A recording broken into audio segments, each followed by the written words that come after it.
Welcome to another episode of the Secret Podcast. I'm here with Bradley and Brett.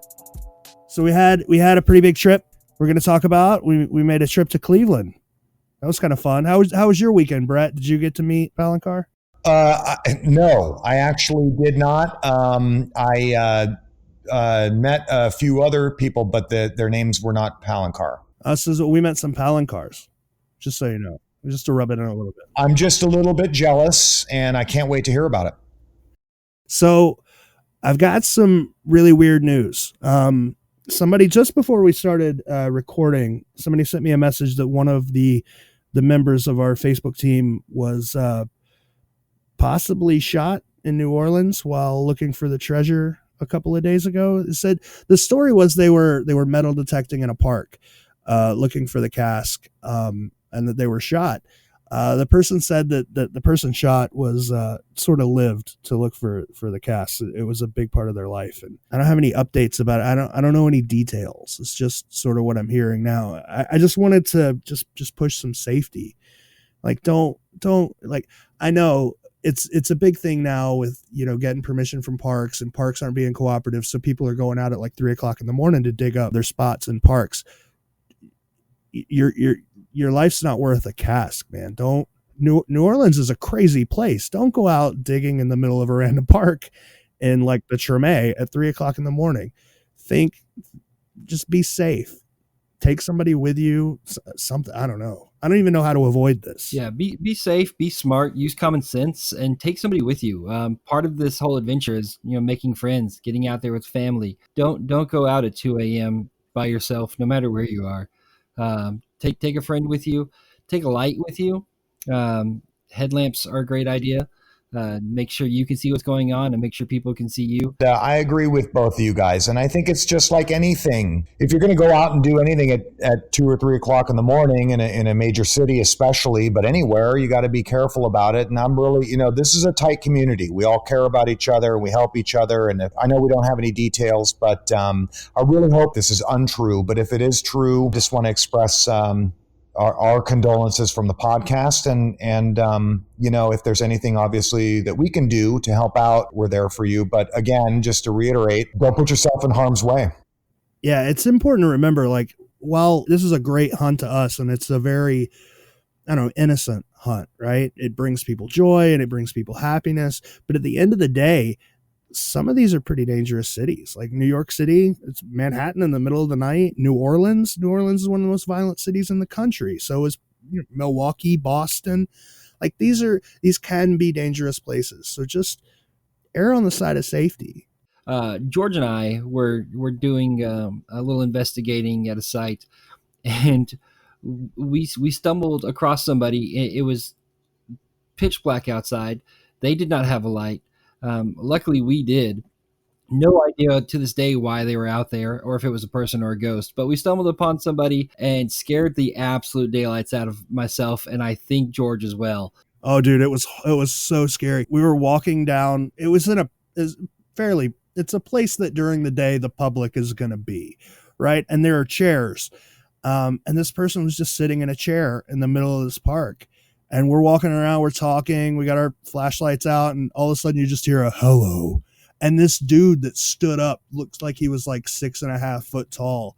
It was the scariest thing. Yeah, if I wasn't there with George, I would have probably just died of a heart attack on the spot. But luckily I was there with somebody, so I felt a lot safer. And I just said, hey, how's it going? And kept walking. I mean, speaking of that, me and Rachel have been digging out in St. Augustine in the middle of the night, and like two drunk dudes pull up in a car and start, like, they didn't see me because I was digging, but they saw Rachel.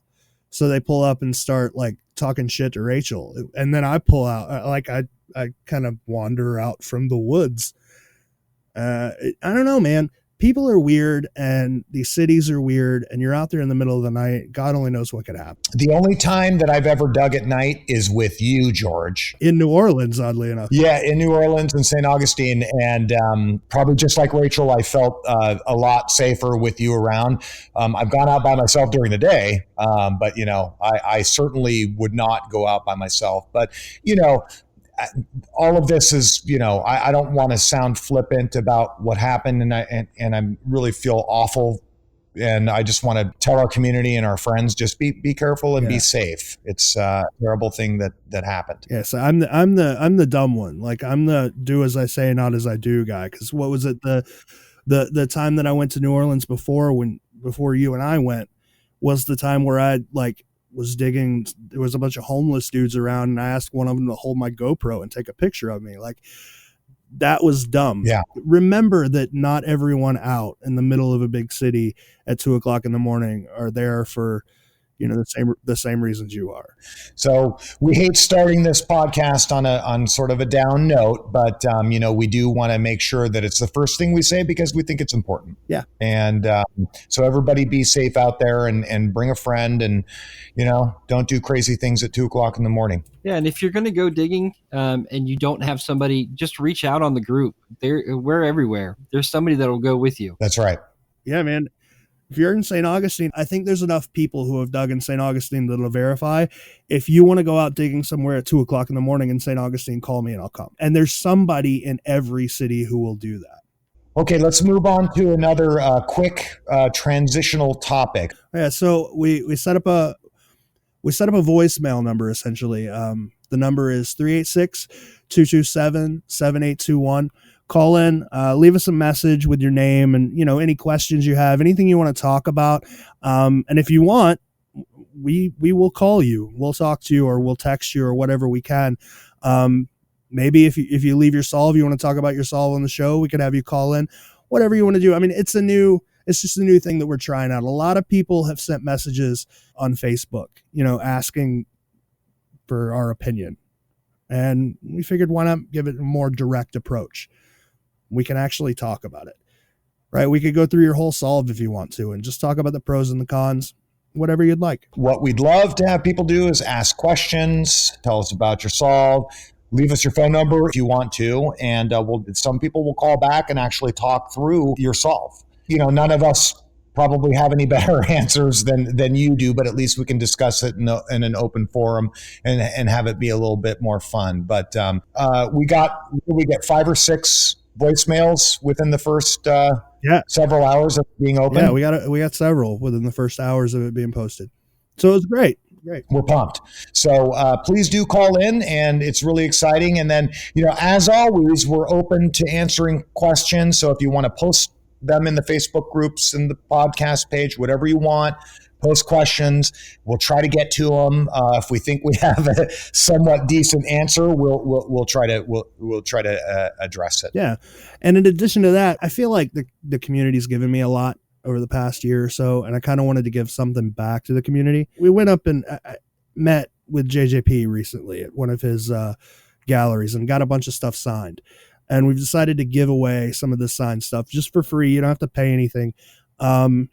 We've got 3 different, it's like artworks, it's printed artworks that are signed by JJP. We're going to give one to some random person that likes the Secret Podcast Facebook page, one to a random person who likes the Secret Podcast Instagram account, and one to a random person who likes the Secret Podcast or subscribes to the Secret Podcast on YouTube. Whoa. And then we have an actual print, sort of. It's on paper, and it's not huge, but it's something that you absolutely cannot get unless you see JJP in person. It's one of his prints that he sells at shows, signed by JJP. We're going to give one of those to one of our Patreon members. Patreon is like a platform that allows you this one costs money. Patreon is a platform that allows you to sort of support projects or communities that you like. And it's varying in fees. You can join for like $1 a month. You can join for $20 a month. It's totally up to you. And all of that money goes back into the show. Like, we got to get Brett a new mic, so we're going to get Brett a new mic. Or hey, where all these trips we're taking a lot of trips recently, man. Number one, to get these signed. There's a bunch of people who want us to go out and dig their spots for some reason. So like people who live in Alaska want something dug up in Houston, and they don't know anybody in Houston, so they're asking us to do it. So that money is going to be put towards that. It's not like lining our pockets or anything. So anyway, the print that you can only get from JJP himself, and I believe it was like $300 to buy it. I think that's what he said. I'm not real sure. We're going to give that away to a Patreon member. What's the format? How are we going to do it? We're just going to pick them at random? Just pick them at random. There's, just like we did with the Japanese book, there's websites online where you just go and you put everybody's name in it. Like this last one, we already said we'd let you choose somebody from the Facebook page to give the first one away to. So I'll just, later on, you can just randomly pick a name. Like, go to the Facebook page and the first name you see or whatever, you just pick somebody and give it away. But the others, we're going to put in a random generator and just let it do its thing. Cool. I'm up for it. That's a lot of pressure. And so you guys took a trip. So about a couple of weeks ago, we were going to record this podcast and have it in the books, but we decided to pause because you guys were going to go on a trip, the two of you. Tell us a little bit more about what you were up to up in good old Cleveland. Yeah, we had a blast. It was a lot of fun. I was lucky enough. George met me here at our house. We got to hang out, and then we caravanned up to Cleveland and got to go to. Well, first before the show, we got in touch with Kit, and we found out Kit was going to be there as well, and got to meet JJP and Kit and see JJP's artwork firsthand. And boy, I cannot recommend it enough. If you don't own Origins yet, find a copy. His work is amazing. It gives you a nice dive into his history, his inspirations, his thoughts on art, a lot of his works, from the beginning to more recently, and just getting to see those paintings in person was a real treat. My wife's and I's personal favorite piece is called Becoming Human. Look it up online. It's an absolutely amazing piece, and it does not do the actual piece justice by any stretch of the imagination. The first thing JJP actually said whenever we were talking about the piece was, can you see the detail that you were missing when you were looking in the book or online? And absolutely. I did not know this. I learned this from JJP. Apparently, whenever his works are being published, whoever's working for the publishing company will actually airbrush the art after the fact. It really takes a lot away from it. So that was my personal favorite treat, was getting to see that piece and getting to talk to JJP about it. If anybody wants to bum me $18,000, I'd be happy to give that wonderful piece a home. That's awesome. What predicated the trip? Was there some sort of event going on, or? So what happened was Bradley stumbled upon a exhibition that JJP was doing. JJP was doing sort of a gallery opening with some of his paintings, and he was just like, I gotta go. And I kind of decided to tag along with him. And that was kind of the start of it. We made a plan and we just headed up there. But then when we got there, there were other things we wanted to do, but the main focus was going to that exhibit. We figured seeing JJP's art in person, might help in, well, number one, we're both huge fans, right? So we just wanted to see JJP's art. But then seeing them in person, you sort of get a feel for how he paints and what he does and, how his style works. Did you guys, so when you walked in, was he there? I mean, this is obviously the first time you guys met him. Oh, yeah. Oh, man. Talk about a magical moment. So George, myself, Rachel, and Laura, my wife, we were standing kind of at the entrance of the gallery, talking about, what we had just seen, talking about the spread that was available. There was, food, snacks, a cake for somebody who was retiring. And then JJP just kind of swifts by, walks right by us, and we all just kind of took a moment. You could just kind of see all of our heads turn at the exact same time. Like, did that just really happen? It was crazy. We saw Kit there, and we walked up to Kit. Kit, super friendly, super gracious. Like, it was a great night. Yeah, I can't speak more fondly of Kit. Just super friendly, super kind. Wanted to make sure that I pointed out my favorite piece of artwork, and he brought me over to it. He's like, I want to point out a few details that you might not have noticed. Just really made sure that our experience was rich as it could be, and it was. So, thank you very much. Yeah, except for the time he sort of threw me under the bus where he was like, hey, have you met my dad? I was like, no, I haven't had a chance to meet your dad. So we both walked over to JJP. JJP is hanging out with his friends, talking. Kit taps his dad on the shoulder and goes, "This is dude that made the axes," and then dipped out. He was just gone. And I'm standing there with my mouth wide open, like, "Hi, my name is George. Hi." Like, what do you say? What do you say to JJP? Like, he's talking to his friends. His kid introduces you to him. What do you say? Hello. I'm the guy that sent you a weapon. Yeah. But it was great. They were all super gracious. JJP stuck around and talked to us about his art for a while after the show, right? He stayed around for another like half hour after everybody had left, and we were just talking about his art. So in looking at his art, what parallels did you find in between what's in The Secret and what he had on display? And did you learn anything? That dude really does love dots. Like, all of his paintings have dots in them. I can't, I'm so tired of the dots. The dragon's made out of dots, Ergodon or whatever, drawn with dots. Everything's got dots in it. Did you count all the dots? I did, and it didn't help. It didn't help at all. It doesn't help. It's just dots everywhere. My life is plagued in dots. Along with dots, I'm sure we've all noticed the blue highlighting in The Secrets, and it's always been discussed whether or not that is something that's important. Is that a clue? And if you get to know JJP's artwork, a lot of his artwork, like he has a piece called Return of the King, and it was an illustration done for the Hobbit series. And you take a look at that, and the main characters have like an aura of blue, kind of a luminescence. And we talked to JJP about that, and he made it very clear that it's just to highlight the piece of art. The main focus of the art is actually kind of I don't want to say religious. He made it a point to say is a spiritual sense to it. If you go into churches that are highly decorated, you'll see something very similar, and that was kind of his way to put that into his art. He's very inspired by Salvador Dali. That's one of his favorite artists, which, by the way, is Salvador Dali's birthday. Happy birthday. And so that's something he took away from Salvador Dali's art as well.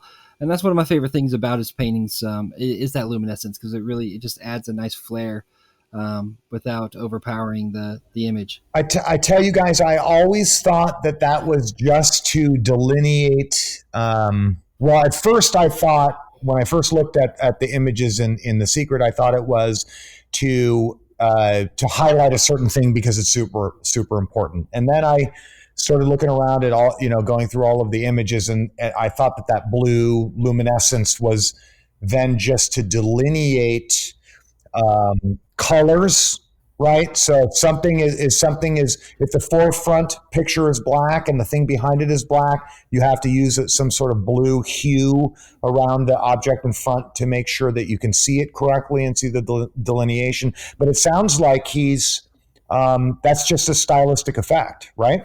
I don't know, man. Coming like as I don't want to call myself an artist because I'm not an artist by any stretch of the imagination, but coming from the background of trying to art, I used to think that JJP paints in washes, right? He doesn't paint like Bob Ross, where you take a big dollop of paint on your brush and just smear it on the canvas. He waters stuff down so much that it's super transparent, right? So you put a layer of paint on the canvas and it's almost clear. And then you put 10 or 12 more layers of that same paint and you start to see a color, right? So that's the way JJP paints. And I always thought because of those washes, you're not getting a super crisp sort of outline. You're getting a little bit of bleeding because you're not putting the layers on in exactly the right place or exactly the same place. So like an arm, if you're painting an arm on someone, it tends to sort of bleed out. So I always thought maybe that blue was to highlight where the edge actually is because of the washes.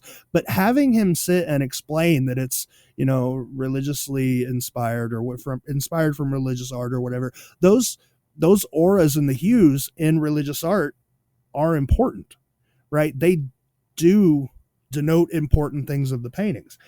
So I don't think there's really an answer as to whether or not it is or isn't important. I think he's just left us more confused. It's still an argument to make of whether or not it's just his style or if it's his style because it's important. I don't know. That helps, actually. That gives a little bit of more definition to what we're looking at the images in The Secret. Yeah, but it doesn't really give us an answer. It doesn't really say, like, the argument has always been, is this stuff important? And the argument, it's yes, no, whatever. There's been arguments for both. And JJP gave us an answer, and it left us with the same argument. Like, we're at the same place we started at.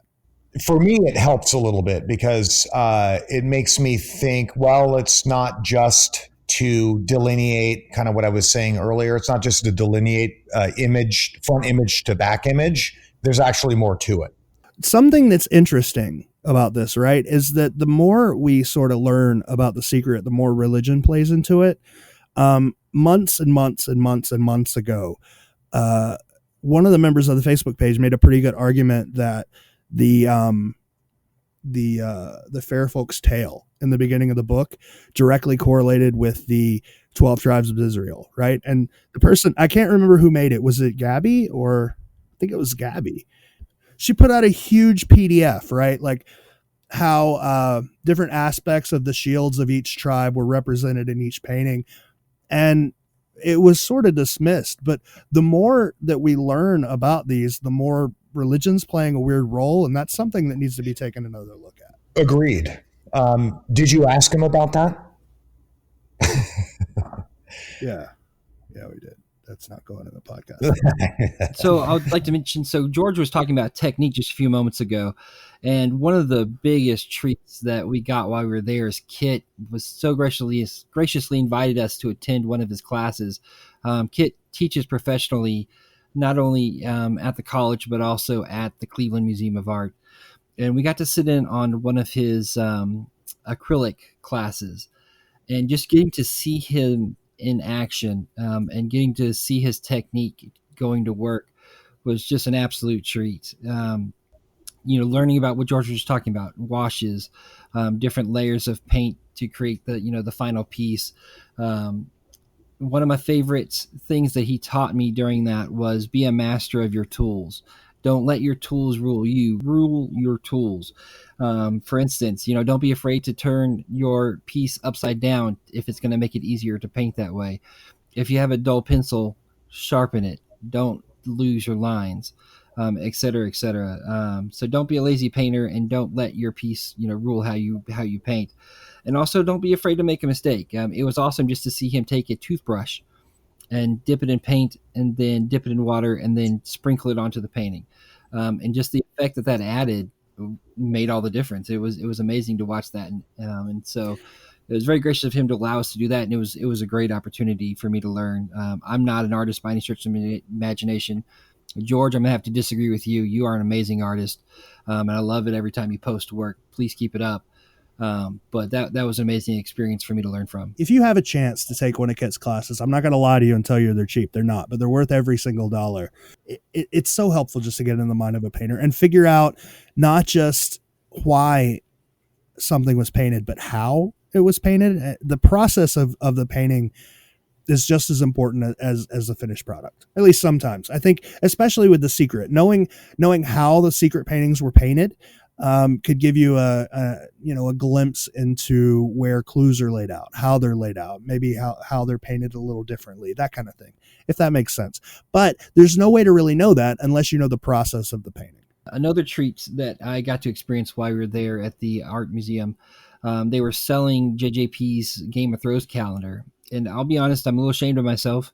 I didn't buy it when it came out because A, I've never seen Game of Thrones, and B, I thought, hey, it's a calendar.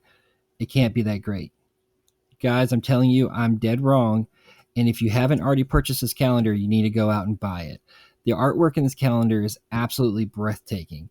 Whether you enjoy Game of Thrones or not, this is frameable work. Go out, buy a calendar, buy two, one to keep, one to frame.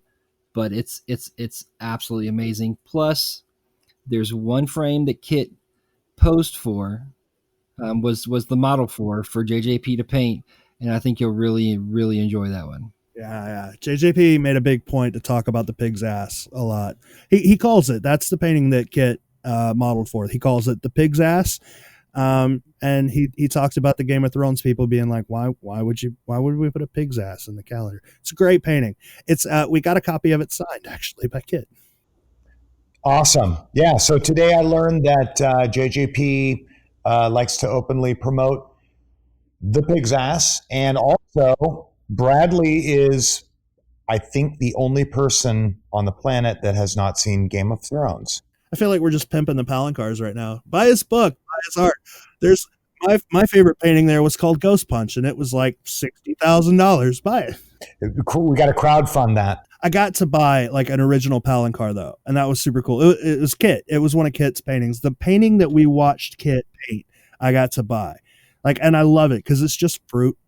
It's like a orange and an apple and a pear, and that's all it is. But it's done by Kit, and it's done like the thing that I love about Kit's art is it's angry, right? Kit's art is angry and vicious and like hard.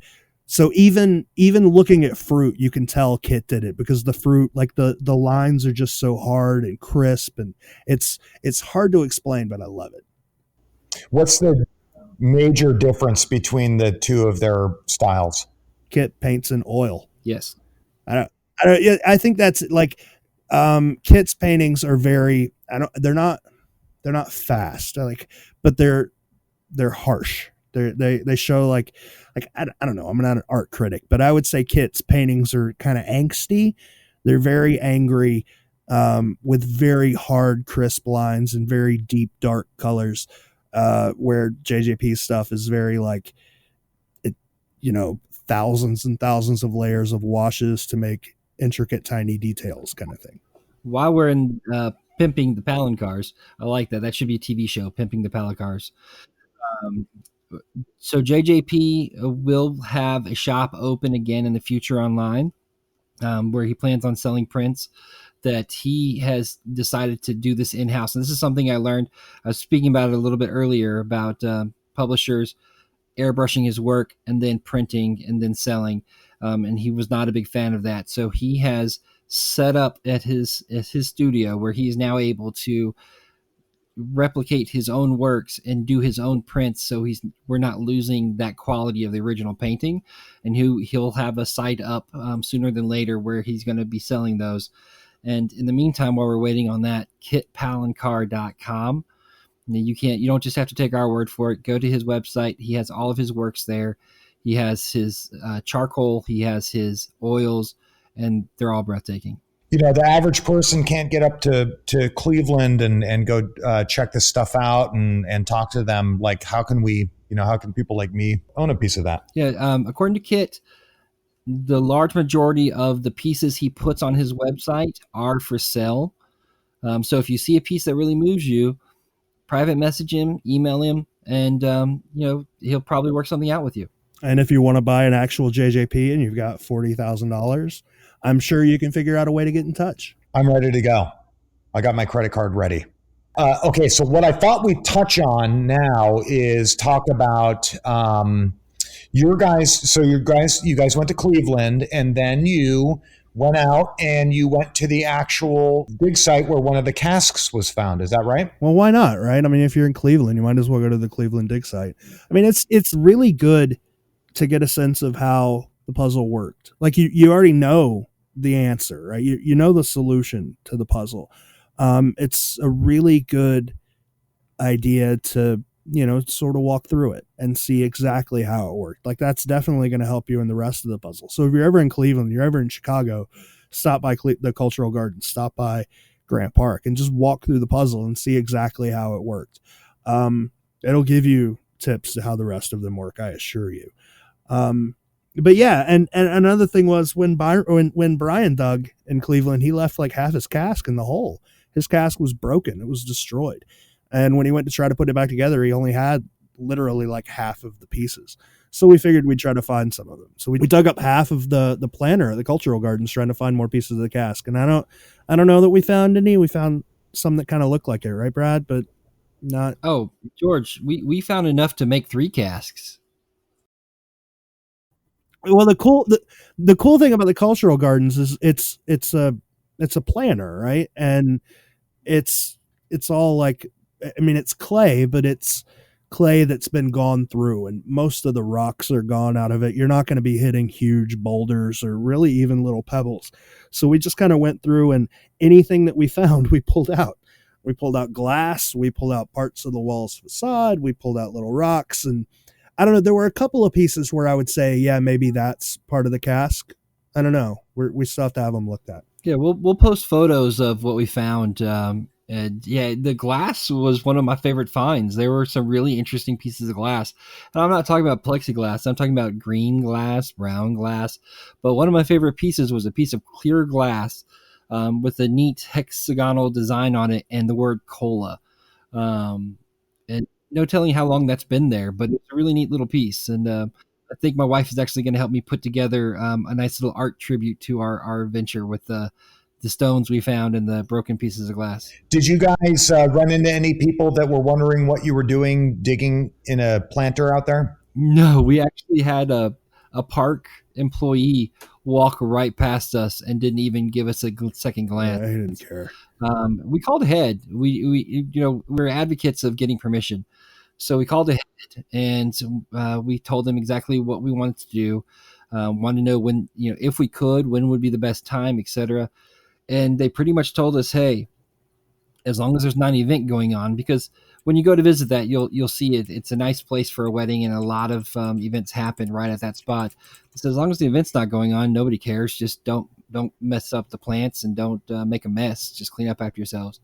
So that's what we did, and indeed, nobody cared. Yeah, it's kind of nice. So nothing of note so far, or maybe not, or what do you guys think? What do you guys think that you found? Little piece? It's possible. I did reach out to Brian and ask if he would be okay if I sent him the pieces we found, and so he can compare. I haven't gotten a response yet, but as soon as I do, if he's okay with that, we'll get his opinion and see what he thinks. Yeah, I mean there are some pieces that could be, but it's real hard to say. Yeah, man, it's been 40 years, man. They're all caked up with clay and mud, and there's some that are shaped. They're not rocks. Like, I don't know what they are, but they're not rocks, if that helps. There was a moment that I really, really appreciated when, if you've researched Cleveland, you've seen the photos of Brian. And after he finds his cask, he goes over to the fountain and he's washing his cask off in the fountain. And there's a moment where George and I were washing these pieces off in the fountain.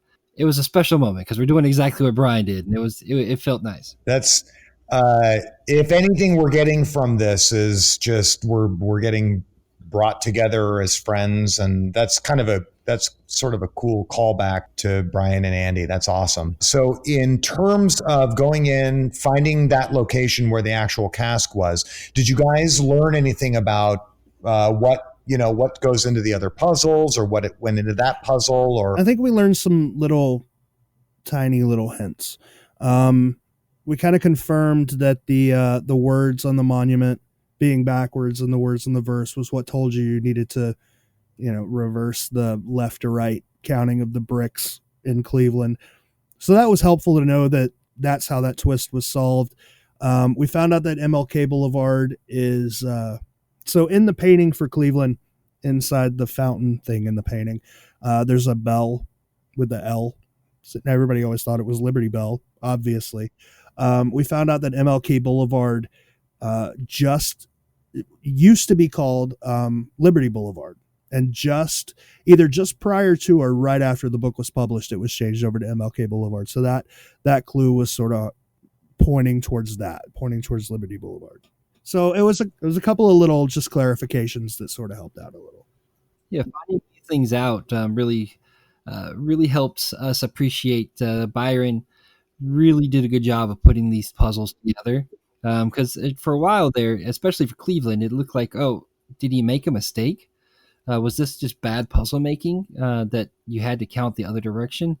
But in this visit, we were able to discover, no, this was 100% intentional, and Byron was a master of his craft and putting these puzzles together. Everything had a reason. And one thing I really loved about learning is that when that road changed from Liberty to MLK, Byron's response was, "Oh, that's great. It's going to be even harder." Wow. Okay. Does it help us with any of the unfound ones? Yeah, I think it does. So I mean, we were able to talk to JJP a little bit, right? And we didn't really ask him for any clues. I mean, I always feel like this is a puzzle, right? If you're asking for clues, it's kind of cheating, and why cheat?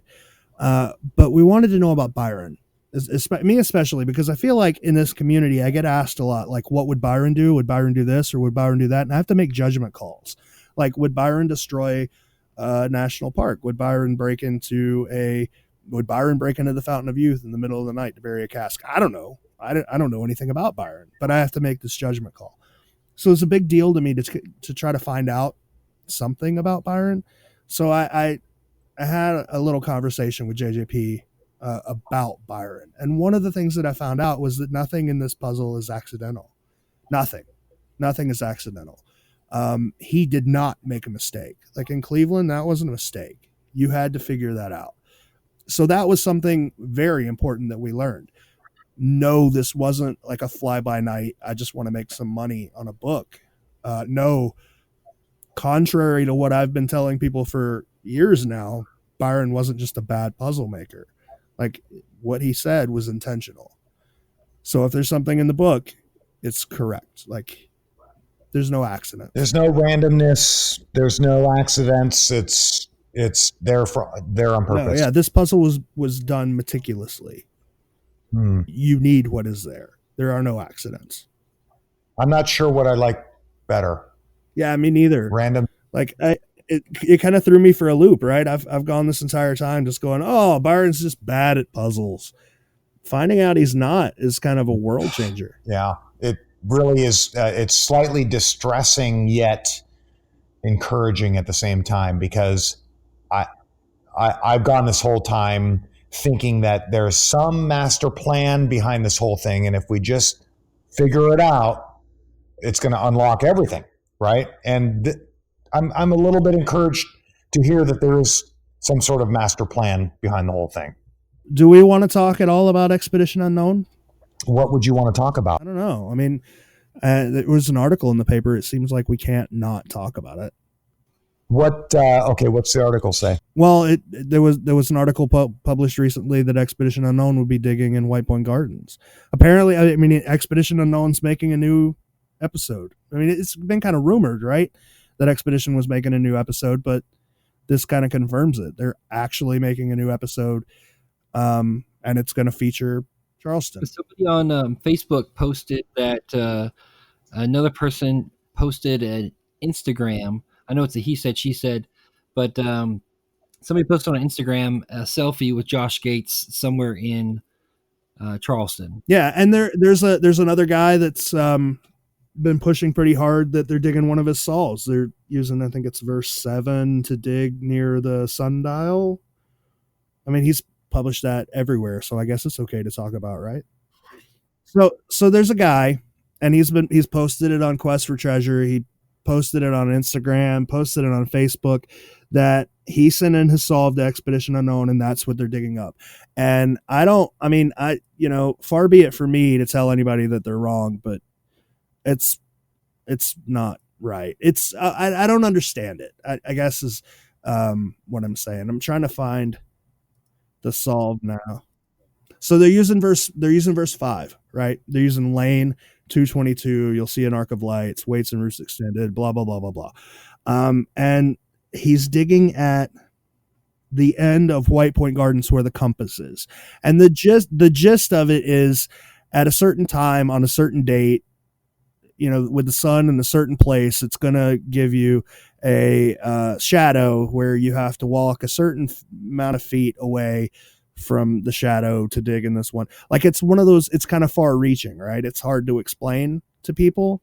I see where he went wrong. See, what he's doing is he's using that with a book called Masquerade. He just needs to stick to the secret. Yeah. He's mixing up his hunts. He's mixing them up. I mean, I don't get it. Like, there's been a bunch of questions recently, like, how did we pair each painting with each city? How did we pair each verse with each city? And it's pretty basic, right? When it comes down to paintings, it's really easy. there's latitude and longitude coordinates. Like if we didn't know there were latitude and longitude coordinates, it would be difficult in some cases. Charleston's not one of the cases where it would be difficult.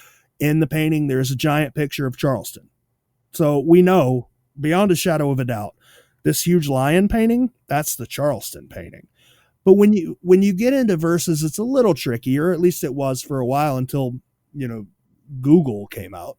The way people put the majority of these verses together was they just started Googling them. Like in Cleveland, right? Cleveland was found because some guy randomly Googled Socrates Pindar Apelles, right? We found that monument, that link to the painting. There you go. Boom. Charleston's easy too. Like, I think it was Forrest Blight who found the book Abroad in America, right? Charleston and New Orleans verse have two very specific lines in them. The Charleston has Edwin and Edwina named after him. New Orleans has, here is a sovereign people who build palaces to shelter their heads for the night. Both of those lines come from a very specific book. They come from Abroad in America. And both of those lines talk about their respective cities. That specific, here's a sovereign people who build palaces to shelter their heads for the night is talking about the St. Charles Hotel in New Orleans. That being in that line coming from a book talking about New Orleans, being in a verse, it's fairly obvious that that's talking about New Orleans. And it's the same for Charleston. Charleston's got Edwin and Edwina named after him. In the same book, in Abroad in America, it talks about two children, Edwin and Edwina, being named after someone. We can, if the book has a quote, if The Secret has a quote from a book that puts something in a very specific city, and then it has another one putting it in another, you can trust both of those are going to put you in the correct cities, right? To top it off, the Charleston verse has May 1913, which is a direct quote to another, to a monument in White Point Gardens. Like this is how the verses got put to the cities. Little things that couldn't be coincidences, right? This verse or this line from this verse being on this monument, this line from this verse being in this park. They're pretty set in stone. You can't just swap them around, because if you swap in the Montreal verse for Charleston, all of a sudden the Charleston verse has got to go somewhere and Montreal doesn't have a verse. Like you can't swap one with the other without swapping everything around. And it ultimately doesn't make sense. It stops making sense. It's just, it's weird to me that like some things you can argue. You can argue Montreal, I think. You can argue the verse and the painting if you want to. Well, we know there's one in St. Louis. Yeah. So, St. Louis is weird, right? Like St. Louis is in the book. St. Louis is in The Secret and multiple times. And Byron Price did an interview in St. Louis. I'm confused. Why isn't there one in St. Louis? Is there one in St. Louis? You could still argue Montreal is St. Louis, but you really can't argue Charleston. You can't argue Fort Sumter and the latitude and longitude in the painting. You can't argue the quote from Abroad in America. You can't argue May 1913 on the monument. You can't. There's no way to argue it. It seems so obvious. Why would you use anything else? Right. Yeah. I don't think you can argue San Francisco either. It's like Houston. You can't argue the 982. You can't argue that. No. And the fact that Byron himself said that there is one in Houston and that we weren't too far away from it, right? Yeah, yeah. So there's this person. I'm going to read you a comment from the website. There's this person. Her name is Jackie. She's been posting a lot on 12treasures.com. And her recent comment is, I'll just read it verbatim. Listening to the Houston podcast, Byron Price was pissed because no one read the fucking book. It's been 30 years and no one bothers to read the book. You telling everyone fuck the story and the book has nothing to do with the hunt. He wrote the book to teach people about events and people and movements that made America. The presidents, democracy, explorers, Native Americans, the abolitionists, the suffragists, writers and wars. But fuck that. Don't bother to figure out the puzzle. Get a shovel and dig up a zoo because there's a camel in the picture. By the way, the camel is a reference to the United States Camel Corps of Arizona. He was pissed. Hell, I'm pissed at you telling people to get a shovel and start digging. You're not even in the right state. I can't listen to any more of your podcast. Look, Houston, Oh my God. Houston is the one city where Byron Price said, yep, you're in the right place.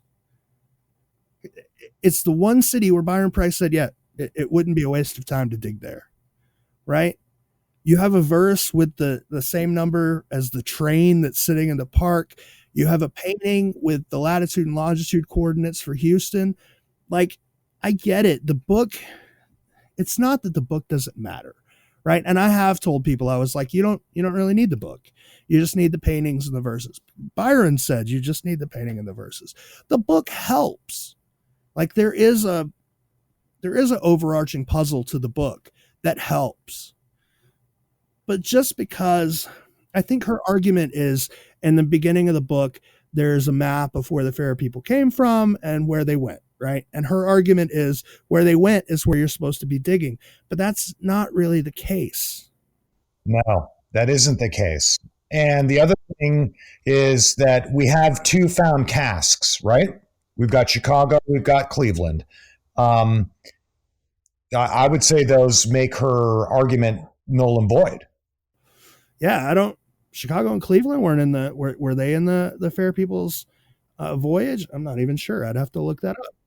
I didn't see them in there, not that I recall. But the point is that it sounds like yet another case of somebody coming in and telling us, telling everybody how wrong everybody is without really saying why they're right. No, I get it, man. People fixate on one little thing with the puzzle, right? And they do it. You have to take this puzzle as a whole. You have to take each city as a whole. People focus on like South Carolina has a citadel, and there's a verse that talks about a citadel. Let's put them both together. But that's not like, it doesn't. There's more convincing things in other verses, right? There's threads that connect everything together, and all of those threads have to be connected, or like it can't just be one. It's got to be multiple, or it just doesn't work. It just falls on its face.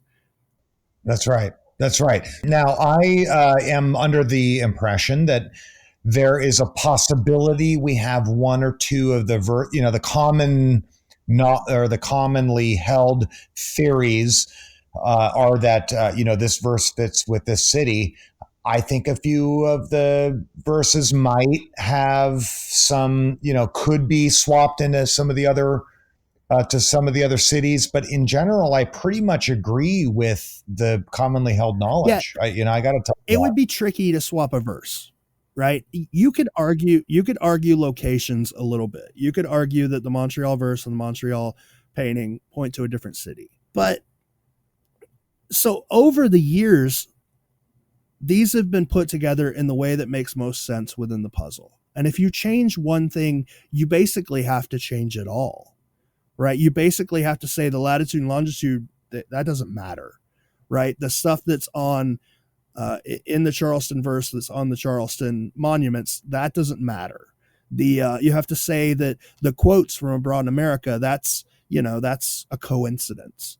The quotes from Moby Dick and the cask being in Herman Park, that's a coincidence. You have to say all of these things are a coincidence just so your one thread will work, right? Just so your one little idea, just so you can change everything around because of your one idea. It doesn't make any sense.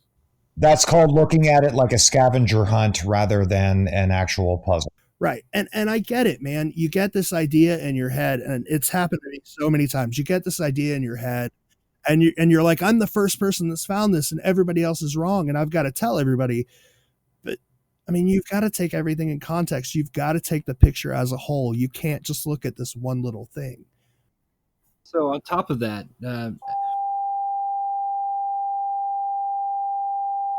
yeah, I don't think we can say that. We shouldn't say that. Yeah, it's cool. Shit, I would love to say that though. Oh man, I would have to get permission, and I don't even want to begin that conversation. No worries.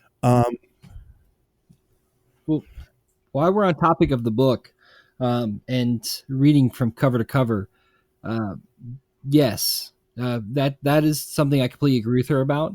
You want to get this book, 12treasures.com. You can see, I believe we have the entire book available there.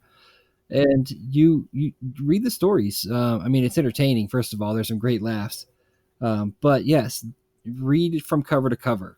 There is the whole book is the puzzle. Yeah. And it's like, I'm not going to lie to you. It's not a great book. Like it's not like it's tough to get through in some points because it's written in a difficult way and it's written in a weird way. It's written in a way that someone who's making a puzzle would write a book, right? Some of it doesn't make sense. There's some words that probably shouldn't be there. There's some stuff that's misspelled. There's some punctuation that's used in a weird way. There's some weird call outs to odd people that you wouldn't expect. And there's quotes from random books that you wouldn't expect.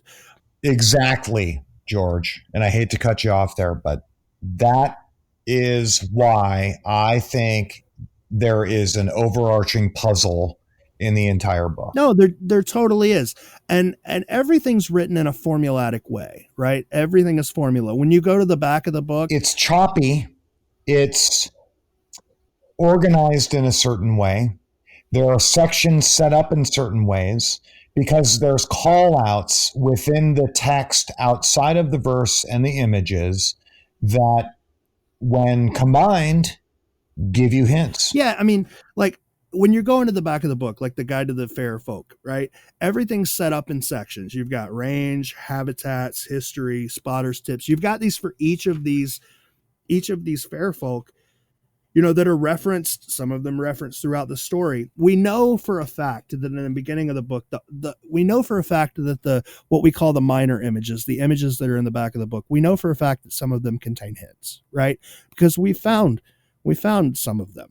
We know for a fact that the art and the borders of the beginning of the book contain hints. There's one, just randomly, page, I don't know, 33 has a picture of a moccasin with an eagle on it. That eagle is, you know, featured prominently on a sign at the children's zoo in Herman Park, right? We know there are hints all throughout the book, right? It's foolish to just focus on the verse and the paintings.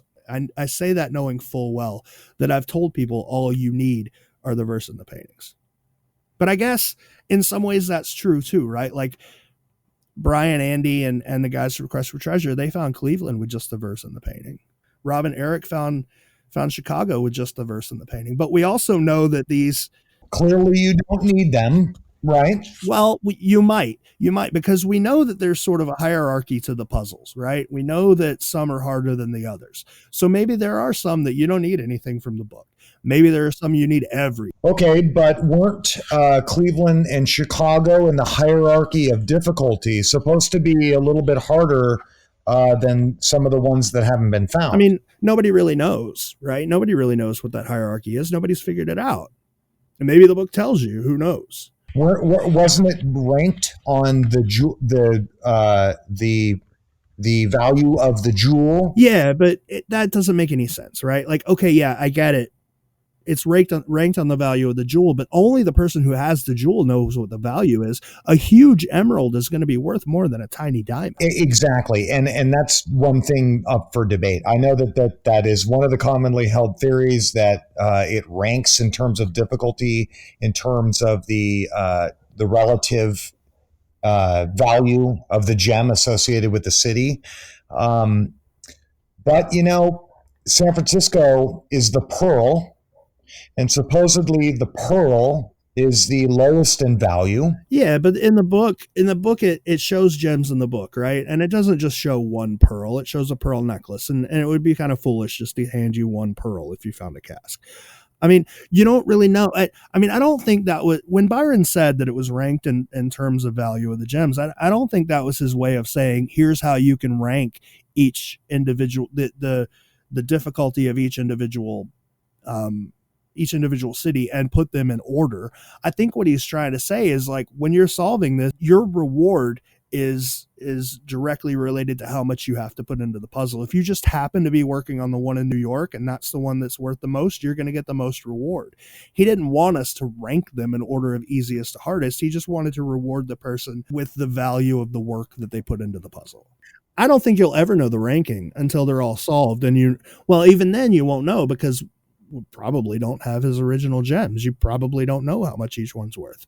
Yeah. And by the way, difficulty is relative, especially now. So we're 40 years out, something like that. Like, who knows what's the most difficult at this point? And it doesn't matter. You know what I mean? It doesn't really matter. If you're looking at an easy puzzle to solve, San Francisco is not easy. It's not easiest.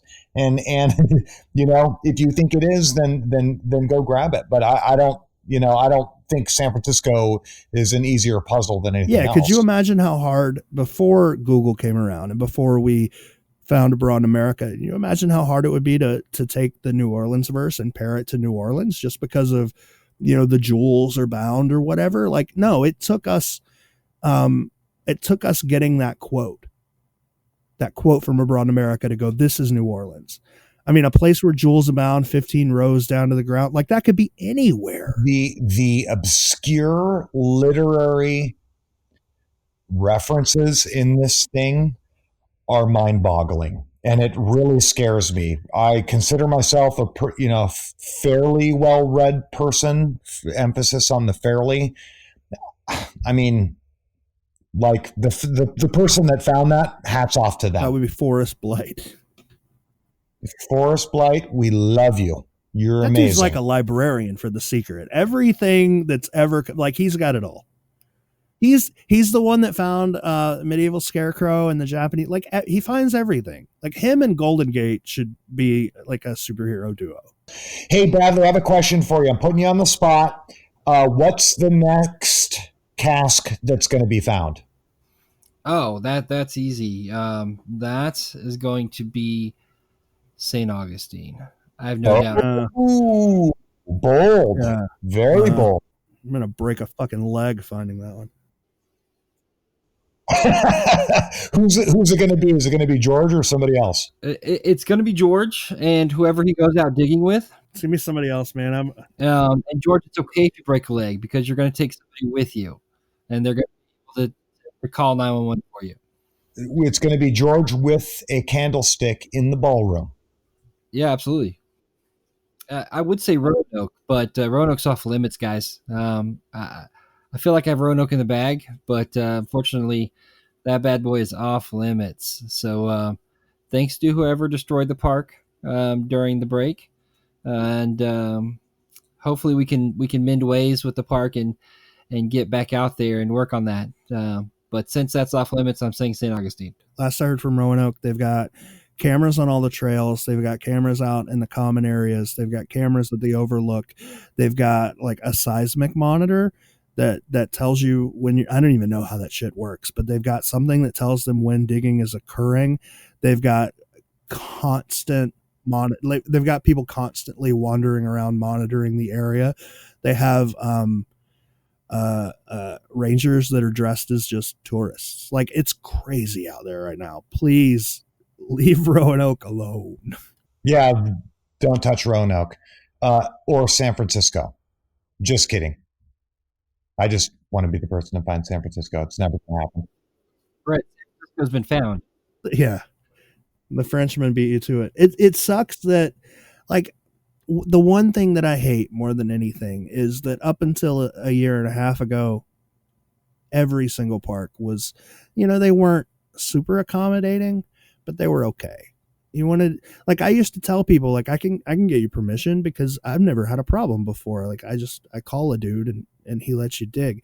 Now it's really hard. Like, because people just go in and just destroy things whenever they want. Nobody is being cooperative. Every single city is cut off. You can't do anything in Charleston.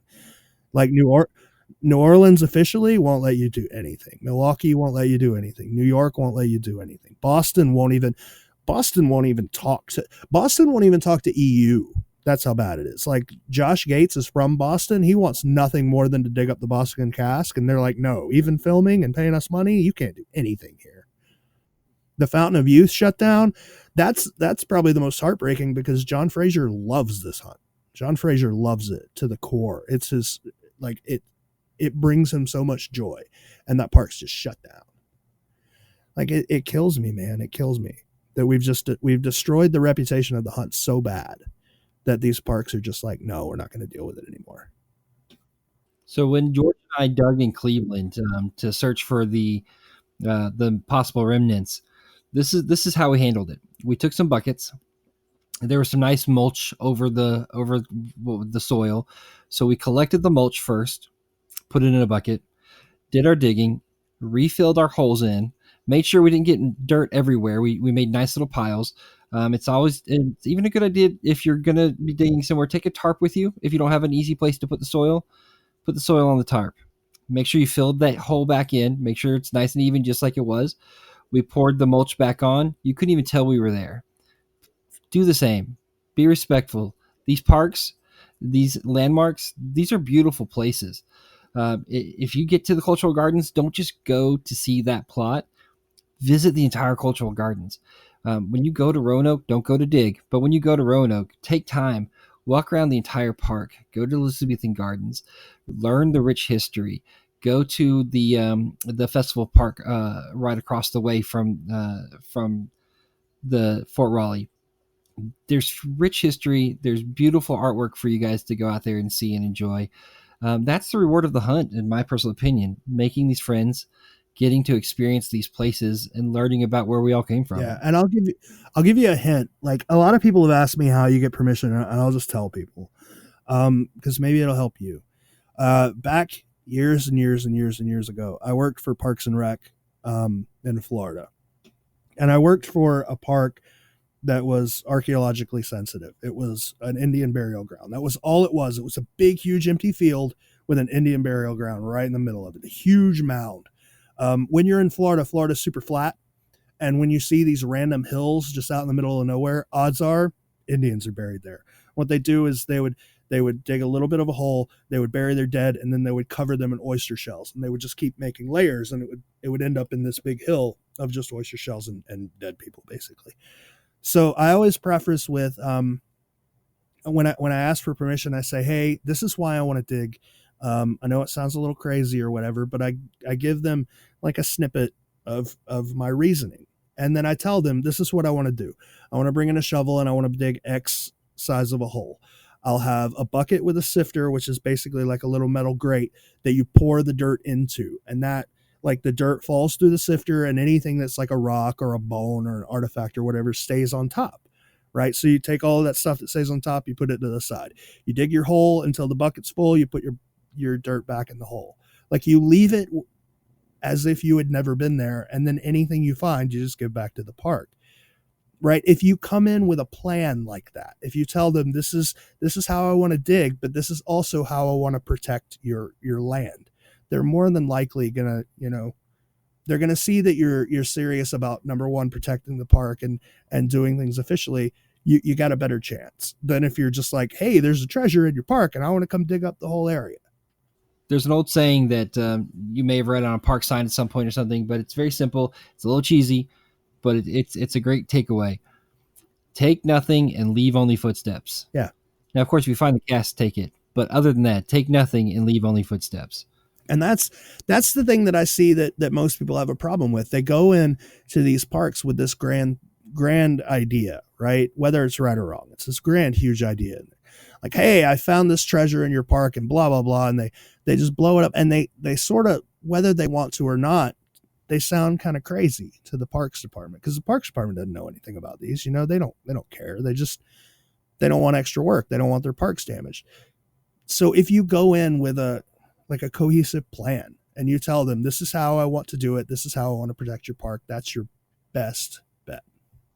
The other thing is that people don't really, they're not, none of us in this community are like professional diggers, so we don't really know. So if you're going to sneak into a place at 3:00 in the morning and expect to like be pulling out some cask that was buried there 40 years ago, it's probably not going to happen. You really got to plan it. You got to know what your spot is. These things are smallish, relative to the area that you're searching in. And, don't just grab a shovel and go like dig somewhere. You really got to figure out the puzzle first. Yeah, but I mean, I get just going and digging too. Like, if you got an idea, by all means, go dig it, but get permission and be like respectful about it. Like, I think if you're passionate about your spot, you can make someone else passionate about your spot. You can do it without coming across as crazy, and you can do it without destroying the park. And doing all that together, they'll probably let you dig. But it's when you come in just guns blazing, like, I'm going to do this, whatever. Or if you've, went to the park and put a probe in the ground 1,000 times, and the park rangers have come by and seen that someone's been probing, and then you're like, I want to come dig your park. No, they're not going to let you do it. Like, you have to show respect for the parks. Okay, so I got a couple of questions from the website. Do you guys want to answer a couple of questions from listeners? Let's do it. Bradley, this one is for you. Devin asks, if I am new to this hunt, how should I first get going with it, and what should be my approach? Jesus Christ, that's a big question. So, Devin, the first thing I would say, and we kind of covered it earlier, is make sure you read the book. Take a look at the images, take a look at the verses, read through the book. It's not an easy read. Some of it's very enjoyable. Some of it, you're wondering why it's there. But read the book. And before you start reading other people's solves and other people's ideas, start with a fresh slate. See what you can come up with. And then after you've given it some thought, pick your favorite image, your favorite verse, come up with something. Talk to a friend, talk to somebody on the Facebook page, and say, hey, this is what I think, and share your thoughts. Don't be afraid if somebody wants to play devil's advocate with you and help you think through your verse, think through your solve, because that's what we're here for. If we all just said absolutely you're right to every solve, then we wouldn't be doing each other any favors. We wouldn't get anywhere. So be open to feedback, and most of all, have fun with it. Include your family, include your friends, and just have a lot of fun with it. Yeah, if you come out like, fuck you, you're wrong, and I found the key to this, odds are you're going to be ignored, right? Like, God, I can't tell you how many times I've heard, fuck you, everything you've said's wrong. So you shouldn't come in horns out thinking, I have been studying this for 20 minutes and I already know where a cask is, and you guys are all wrong, and I'm right, and here's why everything is great in my world and why you guys all suck. You're probably not going to be well received in any of the forums that we've got, right? So just do your homework and really understand. Like, go back and look at what other people have guessed before, and have other people's solves, and get an understanding for it, and just come in being cool and ask for criticism, and people will be cool to you. If you're an asshole and you come in and you say, I know where it is and you guys are all wrong, and then expect to get treated with some disdain. Yeah, but in the same vein, if you're an old hunter, keep in mind that this puzzle's fluid, right? We're constantly learning new things about this puzzle that negate things that we knew, 2 weeks ago. A lot of the stuff that we told you on the earlier podcasts, within a year and a half, we found out that shit's wrong, right? A lot of the things that we knew for a fact 5 years ago, wrong, completely wrong. So also you can't just say this is an established fact and anything that contradicts it is wrong. You have to remember that this puzzle is constantly evolving. The more information we find, the more the puzzle changes. So some of our established facts will turn out to be wrong. So you have to keep an open mind. So this is a good segue into another question that we got from Jess. Is the wiki a good place to go find information? What do you guys think? I mean, nobody's a fan of the wiki. So I think the wiki is a good place to pull some ideas. The wiki presents their information as this is the actual answer. It's 100% guaranteed. We know it's correct. The wiki has not dug up any casks, so that speaks for itself. But it doesn't. I would not tell you don't go there, but just when you go there, read the information with a grain of salt. Good call. The images on the wiki are about as good as you can get online. No, they're really bad. 12treasures.com.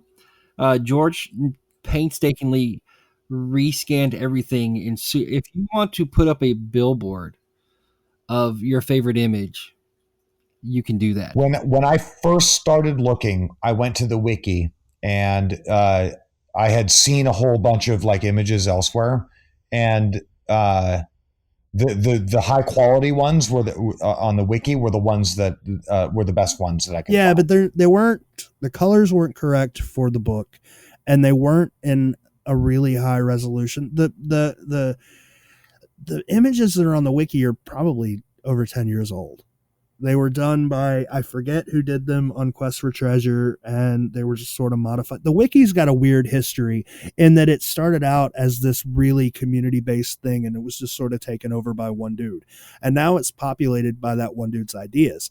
And that one dude is sort of stuck in his ideas. Like, any evidence to the contrary of his ideas doesn't get published. You don't see that. So when he tells you, one of his solves in Charleston says that the cask was buried at the capstan, right where the capstan monument was in Charleston, but that the capstan, when the capstan monument was removed, the wiki says that they dug up the area around the footer and all of that dirt was removed, and the cask was probably destroyed when they reinstalled the new footers or whatever. On 12 Treasures, there's an article about the removal for the capstan, which says that an archaeologist was there. An archaeologist did the digging. They just dug underneath the footer of the old capstan, and they cataloged every single thing that they found. They found a piece of pottery, they found a couple of bones, and they found a piece of jewelry, and that was absolutely it. They didn't touch any other area. Nothing else was found. That opens up that whole area again. Like, it's possible the cask is there. Who knows? But the wiki won't tell you that. They just sit on the, it was removed when, they dug up the footer. That's what's bad about the wiki. It doesn't change. Like, what's there is whatever the guy who owns it believes. Here's what I'm arguing. For a person that's first starting, which is what I was doing like 3 years ago, 12 Treasures wasn't around, right? And the only other place that you could go find information was Something Awful. There was a little bit of random information there, but also Q4T, right?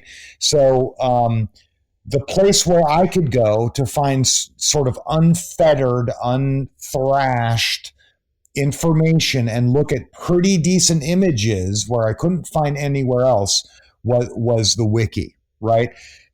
I am not arguing that guy has got, like, he goes, the cask, if you read all of the print in there, he goes, the cask is likely in the blah, blah, blah, or the cask is likely here, or this hint is likely that, likely, right? Totally disagree with all that. But if you want to look at kind of some arguments for things and some ways that people like sort of dissect some of the images, he's got the grid system. You guys know what I'm talking about? 84, all that. It's not awful. It's not an awful place, but at least go look, see the history of it, and then come to 12 Treasures and see all the awesome images that we have there. 2 years ago, 2.5 years ago, whatever, the wiki was great, because it was just populated by information from people for Q4T. The people on Quest for Treasure would find something new and they would put it on the wiki, and that's what would happen. And then when Expedition Unknown came out, everybody sort of flooded the wiki, and the wiki sort of changed into it's, it's set in stone. This is what's this. Like, I don't know. I wouldn't say, if you're a new person getting into the hunt, I would not say go to the wiki. Here's my personal story and my experience with the wiki. Before we had 12 Treasures, before I knew about Q4T, the wiki was my resource. And for those of you that don't know, Roanoke is the puzzle I'm spend the most time with, I'm most interested in. And so I visited the wiki, and the wiki tells you it's buried under the CRO tree or next to it in the theater in Roanoke. So when my wife and I took our first trip out there, I said, hey, why don't we go check out the theater and see what's going on? So you walk up to the tree. The tree is not on ground. There is no ground. It's on a wooden raised platform that's covered with a very fine layer of dirt for theatrical purposes. It's not possible to bury anything there. So whoever put that together on Wiki and said this is the solve just never even visited the site. And that's when I learned, hey, maybe this isn't the best resource. Right, right. But you got to figure that out on your own, right? And it just takes kind of incorporating multiple sources in order for you to get educated enough on the hunt so that you understand that. Well, you don't have to figure it out on your own anymore. We put a video walkthrough of Fort Raleigh on 12 Treasures. We showed you that it's just on a platform of wood. On our Facebook page, there's also a 360 walk around of the park as well. So Debbie asked, is it worth buying an original, or can I get the information that I need from one of the reprints? So everybody asks that question, right? And the originals are going for, like, I think one sold today for $350 online. Like, if you collect books, totally buy an original. You don't collect books, don't even worry about it. All of the book is online in PDF. Like, you can get it for free. You can download it from just about anywhere, right? It's fully available. So you get the story, you get all the words. The pictures are online. The pictures that you get on 12 Treasures are, like, the pictures in the original book are no better than the pictures on 12 Treasures. There's nothing lost. There's nothing lost in those images. So if you want one and you're willing to shell out, $300, totally get one. If not, don't worry about it. I've got an original and I have a reprint. I have to thank you, George, for the original that I have. You got this for me, and I totally appreciate it. There is a crispness in the images, I would say, from the original to the compared to the reprint that is superior in quality. But I think you could find those. I think you can find the exact same thing online.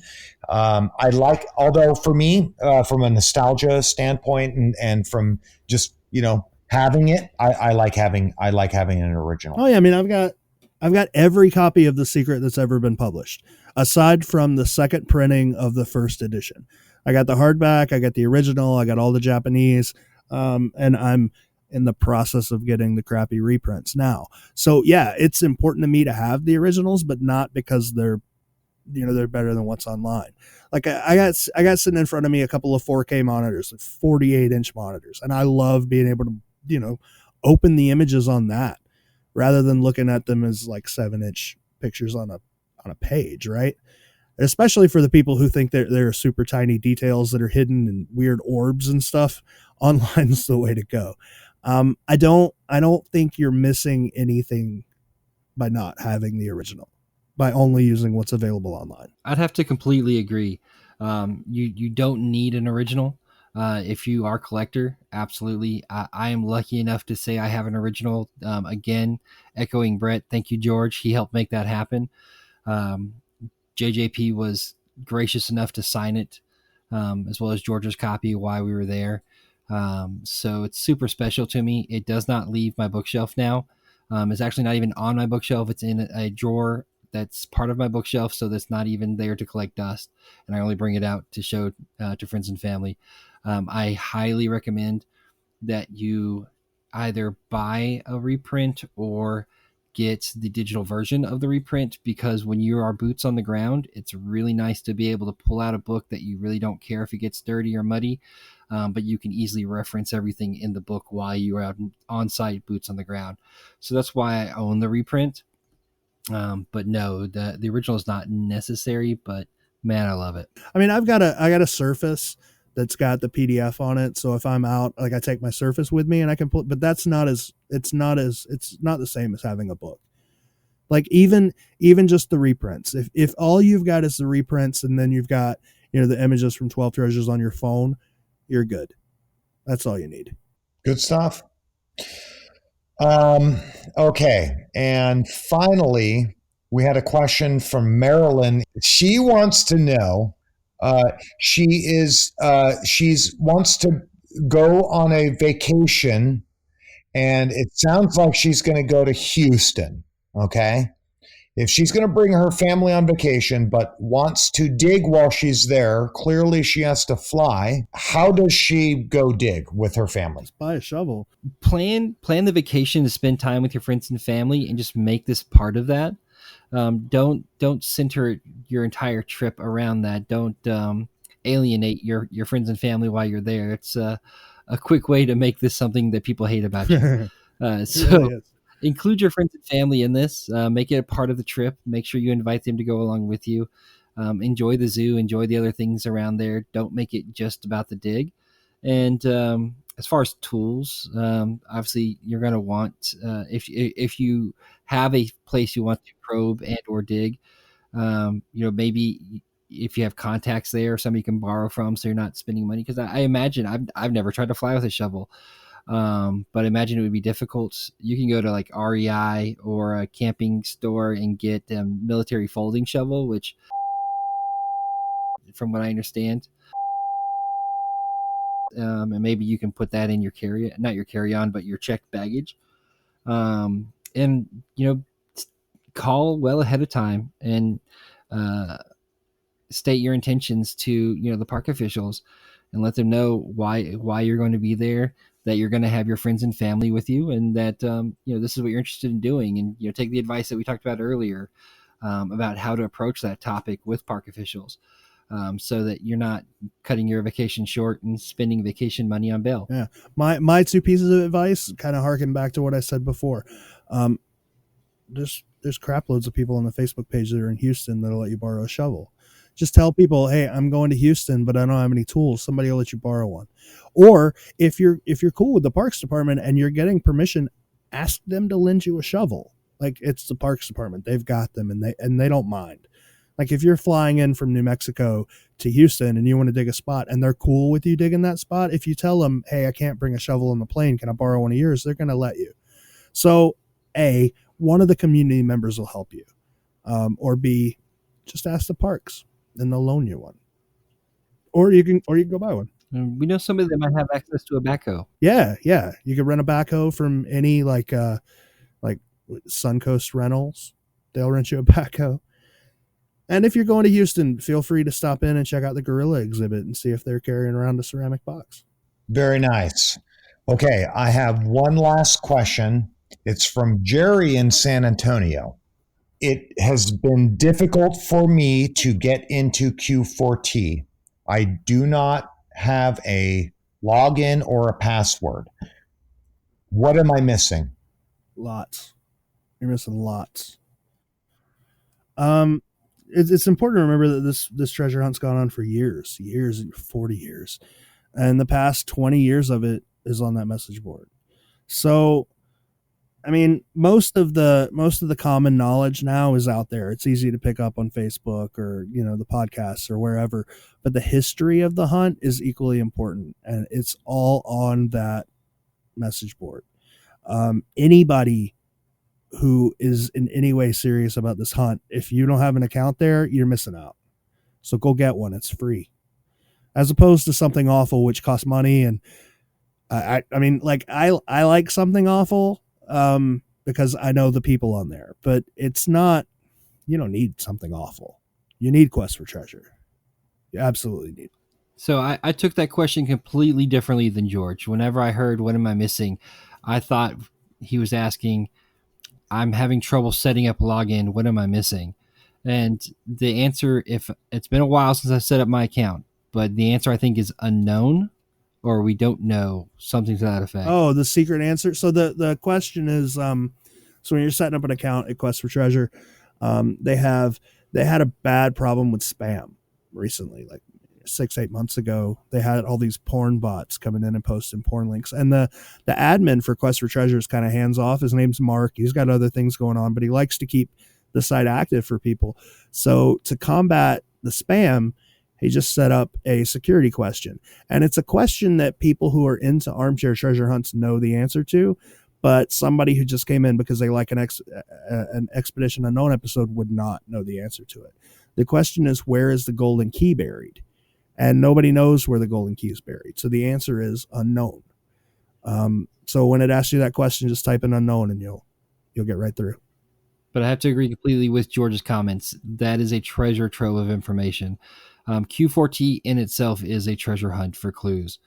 You can spend months, years reading, and it's all worth it. Oh yeah, there's thousands and thousands of pages.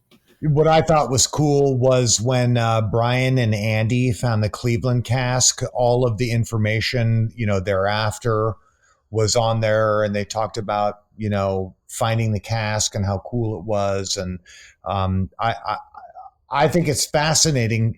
It's a little bit hard to dig through and find all of the information that you want, but there's a lot of cool stuff in there. So, tread lightly, I guess, is the answer. They're a little finicky on Quest for Treasure. Kind of stay with their post format. And if you come out and you're like, everybody's wrong and I know all the answer, they're gonna destroy you. Late, yeah. But as long as you're respectful, there's a lot of good information on there, especially from the past.